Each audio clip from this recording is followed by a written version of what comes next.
ഒരു കഥ സൊല്ലട്ടുമോ സാർ? ഈ കഥ പറഞ്ഞിട്ട് ഈ വീഡിയോ ചിലപ്പോൾ എൻ്റെ അമ്മയൊക്കെ കണ്ടു കഴിഞ്ഞാൽ മിക്കവാറും തെറി കേൾക്കാൻ ചാൻസ് ഉണ്ട് കേട്ടോ. എൻ്റെ മാത്രമല്ല, എൻ്റെ ഒരു സുഹൃത്തുണ്ട്, എൻ്റെ കൂട്ടുകാരൻ്റെ അമ്മയച്ഛനൊക്കെ ഇത് കണ്ടു കഴിഞ്ഞാൽ മിക്കവാറും അതിനെ ചവിട്ടി വലിക്കാൻ ചാൻസ് ഉണ്ട്. ഞങ്ങളെ പണ്ട് ഈ ഒരു 90s കാലഘട്ടത്തിൽ പൊട്ടുന്ന സ്പ്ലെൻഡറില്ലേ, പണ്ടത്തെ മില്ലേനിയം 94 മോഡൽ സാധനം അതെൻ്റെ കയ്യിലുണ്ട്. അപ്പോൾ അവൻ്റെ കയ്യിൽ ബൈക്കില്ല.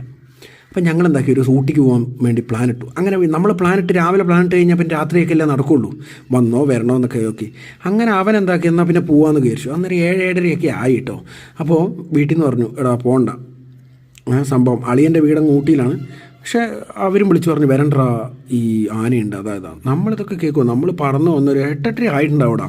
നമ്മൾ ഈ കാട് പാസ് ചെയ്യുക, രാത്രി ഈ കാട്ടിലൊരു വെട്ടോ പറയോ ഒന്നും ഉണ്ടാവില്ല. ഈ ഇല്ലിൻ്റെ ഇടയ്ക്കൊക്കെ ആനയോ ചേനയോ ഒന്നും അറിയത്തില്ല. പക്ഷെ അന്ന് നമ്മളെ ചിന്തിക്കത്തില്ല, നമ്മൾ ഈ തെറിച്ച് കിടക്കുന്ന നമ്മുടെ ഈ യുവത്വം തുളുമ്പുന്ന കാലമല്ലേ.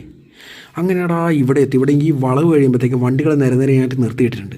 അപ്പം എൻ്റെ സ്പ്ലെൻഡർ എന്നൊക്കെ പറഞ്ഞിട്ടുണ്ടെങ്കിൽ നമ്മൾ ഈ 90s അപ്ഗ്രേഡ് ചെയ്ത സാധനമാണ്. ഫുള്ള് ഫോഗൊക്കെ ഫിറ്റ് ചെയ്ത് വലിയ ബാറ് ഹാൻഡിലൊക്കെ വെച്ച്, നമുക്കന്ന് അങ്ങനത്തെ ഒരു സെറ്റപ്പാണല്ലോ 90s. മുടിയൊക്കെ സ്പൈക്ക് ചെയ്ത സെറ്റപ്പൊക്കെയാണ്. അങ്ങനെടാ ഞാൻ ഈ വളവ് തിരിഞ്ഞ്, അവൻ ബേക്കിലേക്കുണ്ട്, വളവ് തിരിഞ്ഞ് ഇങ്ങനെ വരലല്ല, ഇവിടെ ഒരു ജീപ്പ് നിർത്തിയിട്ടുണ്ട്. അതെനിക്ക് ഓർമ്മയുണ്ട്. ഇവിടുന്ന് അവർ ലൈറ്റ് അങ്ങ് ഇട്ടു. നോക്കുമ്പോടാ ഇവിടുന്ന് ഒരു ആന പൂട്ടി വരുവാ. അവർ ലൈറ്റ് ഇട്ടുകൊണ്ട് ഞാനത് കാണുന്നത്. നമ്മൾ സ്പ്ലെൻഡറിന് ലൈറ്റാണെങ്കിൽ അത്രയ്ക്കല്ലേ ഉള്ളൂ. പിന്നെ ഈ വണ്ടികൾ ഇങ്ങനെ ആകുമ്പോൾ മറ്റേ പോലീസുകാർ പിടിക്കുന്ന വെച്ചാൽ ഫോഗ് നമ്മൾ ഓഫാക്കി ഇട്ടേക്കുക ചെറുതായിട്ട്. എനിക്കങ്ങ് വെപ്രാളമായിപ്പോയി ഈ ആന ഓടി വരുന്നത് കണ്ടിട്ടേ. ഒരു ചവിട്ടിയിട്ട് വൺ സൈഡ് ബ്രേക്ക് ആയതുകൊണ്ട് സ്പ്ലെൻഡറിൻ്റെ ബേക്ക് അങ്ങ് തെന്നി വീഴേണ്ടിയായിരുന്നു. എന്തോ ഭാഗ്യം, ഇത് അമ്മേൻ്റെ പ്രാർത്ഥനയാണോ എന്താണെന്നൊന്നും എനിക്ക് അറിയത്തില്ല. ആന നമ്മുടെ അടുത്തെത്തിയിട്ട് ആ സൈഡിൽ കൂടി അങ്ങ് വിറച്ചിട്ടേ, ആന അങ്ങ് ഓടിക്കഴിഞ്ഞപ്പോഴത്തേക്കും ആരൊക്കെയോ തെറി വിളിക്കുക, തന്തയ്ക്കും തള്ളയ്ക്കും തന്നെ വിളിക്കുക. ഞാൻ ഒന്നും നോക്കിയിട്ട് ഞാൻ വണ്ടിയെടുത്ത് മുമ്പോട്ട് തന്നെ വിട്ടു.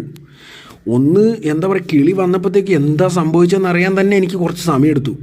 അവനാണ് എന്നെ അള്ളി പിടിച്ചിരിക്കുക. പിന്നെ ഒന്നും നോക്കിയില്ല, വിട്ടുപോയി. അപ്പം മൂത്തവർ പറയുന്ന കേൾക്കണം കേട്ടോ കുറച്ചൊക്കെ.